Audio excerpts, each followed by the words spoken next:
Thank you. Mr. Checker, on that topic of Somalia, let's turn to Somalia's neighbor, Somaliland.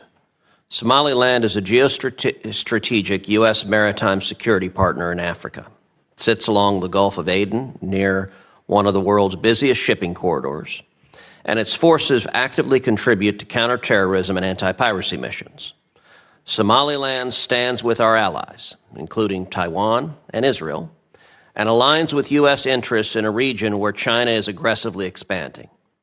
Most recently, Israel's decision to formally recognize Somaliland in December 2025 underscores its growing strategic relevance. Late last year, General Dagvin Anderson, the U.S. Africa commander, was in Somaliland to meet with Somaliland leadership to assess the security environment and to review Berbera Port's operational capacity. This is the kind of partner we should be encouraging, and one that will shape how we confront CT challenges in the Horn of Africa. Last summer, I sent a letter to President Trump urging formal recognition of Somaliland. Unsurprisingly, the Chinese Communist Party immediately condemned my letter, which only shows how important Somaliland is to U.S. national security. Critics argue that recognizing Somaliland could introduce new CT risks or undermine our posture in Mogadishu. I would argue the opposite. Working with a capable, willing partner like Somaliland strengthens our CT posture, particularly when Somalia itself continues to struggle with instability and persistent terrorist threats.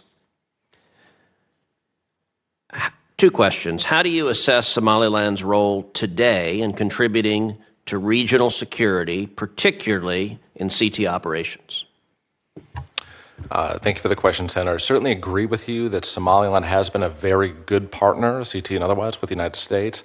We've had a positive relationship with both them and other member states. But the policy of the administration for now is that we do continue to recognize, as you know, the territorial integrity and sovereignty of the federal government of Somalia. But within that framework, we still do obviously look for opportunities to deepen our cooperation with Somaliland. Well, and let me follow up on that then. What opportunities exist for the U.S. to deepen security cooperation with Somaliland, such as basing, intelligence sharing, maritime domain awareness, et cetera? I would have to defer to my colleagues, General Anderson and others at AFRICOM and the IC to speak a little bit more to that, unless, I'd have to refer to you for them on what specifically we could be doing in addition. So I recognize the decision whether to recognize Somaliland or not is not a decision for you to make. But let me ask you this. If the United States were to recognize Somaliland, what do you think the effect would be? I would have to refer you to the intelligence community and others for an assessment on the implications of that decision.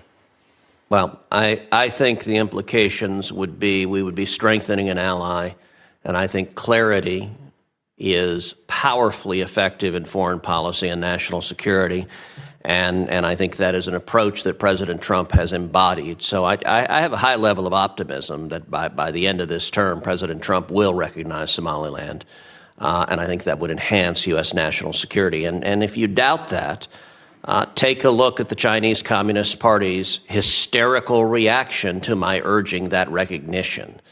To quote the bard, methinks she doth protest too much. And any time President Xi is hysterically upset at something, that tells you may be on to the right direction.